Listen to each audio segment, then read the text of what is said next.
नमस्कार दोस्तों, पाथफाइंडर पर आप सभी का स्वागत है। मेरा नाम निधि है।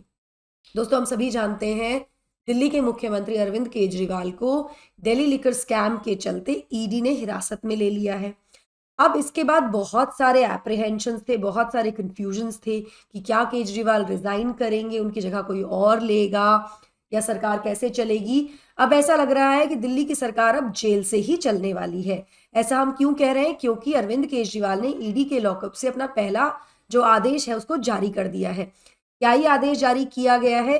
क्या ये ऐसा किया जा सकता है? इस संबंध में क्या प्रावधान है, क्या कानून है कि अगर किसी मुख्यमंत्री को हिरासत में ले लिया जाए, वो जेल में हो, तो क्या वो सरकार चला सकते हैं?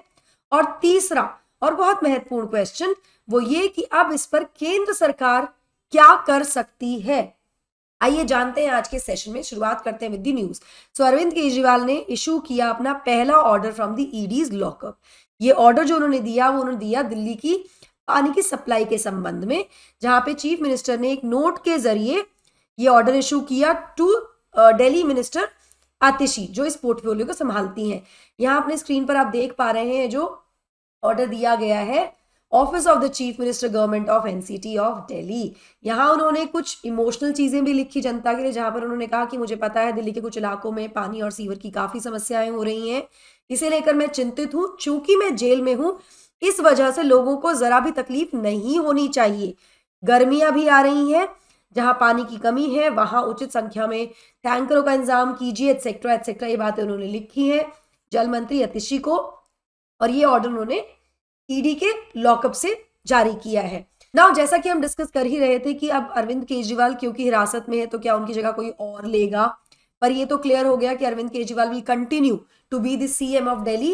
पर ये एप्रीहेंशन कहां से आई थी? एप्रीहेंशन आई थी जब अरविंद केजरीवाल की जो वाइफ है सुनीता केजरीवाल, उन्होंने उनके कुछ मैसेजेस को रीड आउट किया जो उन्होंने ईडी की कस्टडी से भेजे थे, जिसके बाद ये काफी र्यूमर्स थे सोशल मीडिया पर, एक बज बन गया था कि उनकी अब पॉलिटिकल एंट्री होने वाली है। लेकिन इन सभी र्यूमर्स पर अब विराम लग गया है, क्योंकि केजरीवाल ने अपना एक पहला आदेश जो है वो जारी कर दिया है और ये क्लियर कर दिया है कि भाई सरकार केजरीवाल अब जेल से चलाने वाले हैं। चलिए, इसी के साथ साथ मैं आपको बता दूं कि जब इनकी अरेस्टिंग हुई तो दिल्ली सीएम सीधे दिल्ली हाईकोर्ट पहुंचे, और उनका जो उद्देश्य था वो ये था कि वो चाहते थे कि एक अर्जेंट हियरिंग हो उनकी इलीगल ईडी अरेस्ट को लेकर। यहां आपको पता होगा 28 मार्च तक की उनकी कस्टडी है जो उनको फिलहाल मिली है।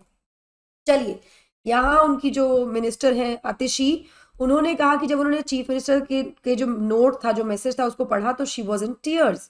यहाँ पर शी अगेन उन्होंने भी काफी चीजें बोली। यहाँ पर उन्होंने कहा कि अरविंद केजरीवाल जी ने मुझे लेटर भेजा और कुछ डायरेक्शंस दी हैं, और उसको पढ़ते हुए आई वाज इन टीयर्स। मैं बार बार ये सोच रही थी कौन है ये आदमी जो कि प्रिजन में है, लेकिन अभी भी दिल्ली वासियों की पानी और सीवर की समस्याओं के बारे में सोच रहा है। केवल अरविंद केजरीवाल ही ऐसा कर सकते हैं, क्योंकि वो खुद को दिल्ली के जो 2 करोड़ की जो जनता है उसका मतलब उस पूरी जनता को अपनी फैमिली मानते हैं, उसका को अपना मतलब ही is like a family member to them. ठीक है, चलो, साथ में आतिशी ने बीजेपी सरकार के बारे में भी बोला कि I want to tell the BJP you can arrest Arvind Kejriwal, put him in jail, but you cannot imprison his love and sense of duty for Delhi's people. तो अगेन थोड़ा इमोशनल यहाँ पे चीजें देखने को मिली हैं। बात करेंगे कानून की, जो कि हमारे लिए बहुत इंपॉर्टेंट है। बिफोर मूविंग फॉरवर्ड, ये मेरा छोटा सा इंट्रोडक्शन है दोस्तों। ये मेरा टेलीग्राम चैनल है जहां पर आप मुझे फॉलो कर सकते हैं मेरी सभी क्लास की अपडेट शेड्यूल्स पीडीएफ्स के लिए। अनअकैडमी ऑफलाइन बैचेस जो है हमारे 29 मार्च से शुरू हो जाएंगे। हमारे centres Delhi Karol Bagh centre and Mukherjee Nagar centre में, और साथ ही यूपी प्रयागराज में जो सेंटर है हमारा, वहां पर भी कोर्सेज शुरू होंगे। वहां पर आप विजिट कर सकते हैं, दिल्ली के सेंटर्स पर विजिट कर सकते हैं किसी भी जानकारी के लिए, या फिर आप हमें जो नंबर्स हैं उन पर कॉल कर सकते हैं। डिटेल्स सारी डिस्क्रिप्शन बॉक्स में दी गई हैं, आप वो देख सकते हैं।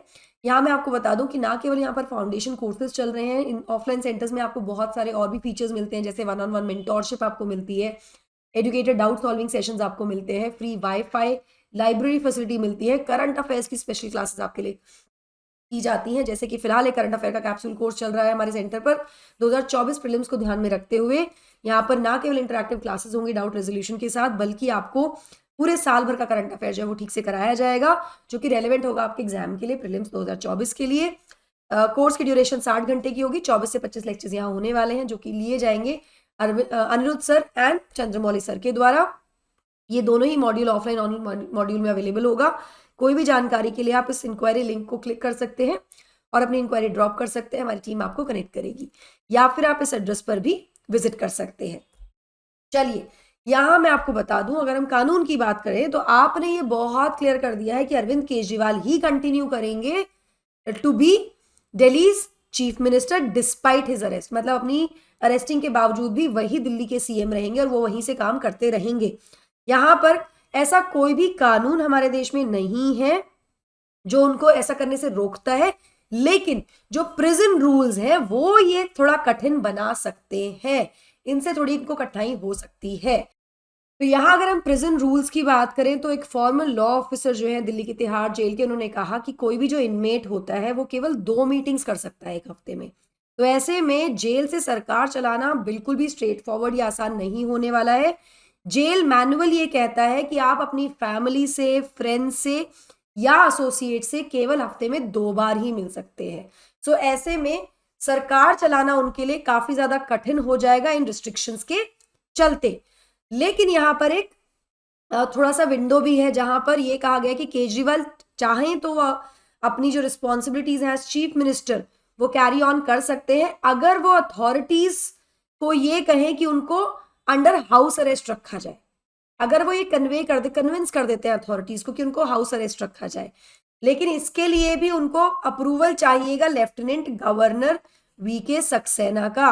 और अगर पास्ट रिकॉर्ड हम देखें दिल्ली सरकार और लेफ्टिनेंट गवर्नर के बीच की जो मतभेद रहे हैं उसको ध्यान में रखें और उस रिकॉर्ड को देखें तो ये काफी ज्यादा मुश्किल, काफी ज्यादा कठिन फिलहाल लग रहा है। यहां पर जो होम मिनिस्ट्री है ये भी माना जा रहा है कि वो रिव्यू कर रही है कॉन्सिक्वेंसेस को of chief minister's refusal to resign, क्योंकि उन्होंने रिजाइन नहीं किया तो उसके क्या कॉन्सिक्वेंसेस हो सकते हैं, इसको भी रिव्यू किया जा रहा है। यहां लीगल एक्सपर्ट्स का कहना है कि जो सेंट्रल गवर्नमेंट है वो टेम्परेरी या परमानेंटली रिमूव कर सकती है उनको फ्रॉम हिज पोजीशन, क्योंकि he is considered a public servant. और सोर्सेज ने यह भी इंडिकेट किया कि सरकारी जो एम्प्लॉयज होते हैं जिनको अरेस्ट किया जाता है उनको टिपिकली सस्पेंड कर दिया जाता है फ्रॉम देयर ड्यूटीज इमीडिएटली। तो अब इसमें क्या डिसीजन लिया जाएगा ये तो 1-2 दिन में हमें पता लग जाएगा, इसके बारे में डेफिनेटली हम बात करेंगे। बट यहां पर हम ये भी जान लें कि ये चौथे ऐसे व्यक्ति हैं आम आदमी पार्टी के, या कह सकते हैं कि this is a 4th high profile arrest in the liquor policy के, जो दिल्ली का जो लिकर स्कैम है उसमें। आफ्टर टॉप आप लीडर्स मनीष सिसोदिया जो कि डेप्यूटी सीएम भी थे, संजय सिंह और भारत राष्ट्र समिति की लीडर के कविता, इनके बाद ये चौथी हाई प्रोफाइल अरेस्टिंग इस केस में हुई है। अगर हम दिल्ली लिकर स्कैम की बात करें फटाफट से इसको जान लेते हैं, तो आम आदमी पार्टी की जो दिल्ली सरकार थी इसने दिल्ली एक्साइज पॉलिसी 2021-22 को इंट्रोड्यूस किया था नवंबर 2021 में। इसके अंडर जो सरकार थी उसने अल्कोहल बिजनेस से विड्रॉ कर लिया था और प्राइवेट ऑपरेटर्स को लिकर स्टोर चलाने की परमिशन दे दी थी। ठीक है, इसमें कहा जा रहा है कि बहुत सारा पैसे का लेन देन हुआ है इन प्राइवेट ओनर्स को लिकर स्टोर चलाने के लिए, जिसके बाद ये स्कैम सामने आया था। नाउ यहाँ पर दिल्ली के जो लेफ्टिनेंट गवर्नर थे वीके सक्सेना, या हैं अभी भी, उन्होंने एक इन्वेस्टिगेशन ऑर्डर कर दी थी ये आरोप लगाते हुए कि कुछ इरेगुलरिटीज हुई हैं इसके फॉर्मुलेशन में। ये जो पॉलिसी बनाई गई थी इसके फॉर्मुलेशन की इरेगुलरिटीज को इन्वेस्टिगेट करने के निर्देश दे दिए गए थे लेफ्टिनेंट गवर्नर के द्वारा। यहां पर सीबीआई ने एफआईआर फाइल की, जिसके चलते ईडी ने अपनी जो जांच है उसकी शुरुआत कर दी थी। यहां आपको मैं बता दूं कि इस पॉलिसी को स्क्रैप कर दिया गया था जुलाई 2022 में, लेकिन ऐसा लगता है कि अभी तक जो जानकारी है, जो जांच आ रही है, उसमें ये इतने बड़े बड़े खुलासे हुए हैं कि जो चीफ मिनिस्टर है उनकी भी अरेस्टिंग हो गई है। केस तो फिलहाल चल ही रहा है ना, इन्वेस्टिगेशन तो चल ही रही है। आगे क्या होगा आने वाले समय में पता लगेगा दोस्तों। But before we wind up मैं आपको बता दूं कि अगर आप 2024 की तैयारी कर रहे हैं प्रीलिम्स की, तो आपके लिए एक पॉडकास्ट सीरीज हमने स्टार्ट की है जिसका लिंक आपको डिस्क्रिप्शन बॉक्स में मिल जाएगा, which is strategy to crack prelims 2024। यहाँ पर आई एम श्योर आपके सभी डाउट्स, कंफ्यूजन्स, क्वेरीज को रिजॉल्व कर दिया जाएगा। इस सीरीज को जरूर देखिए अगर आप अटेम्प्ट कर रहे हैं इस एग्जाम को तो, और अपनी तैयारी को बिल्कुल सही डायरेक्शन में लेकर जाइए। That will be all from my side. I hope you like the session. Do not forget to like, share and subscribe to the channel, and also hit the bell icon so that you get notifications about the latest updates. Thank you so much. God bless. Take care. Bye-bye.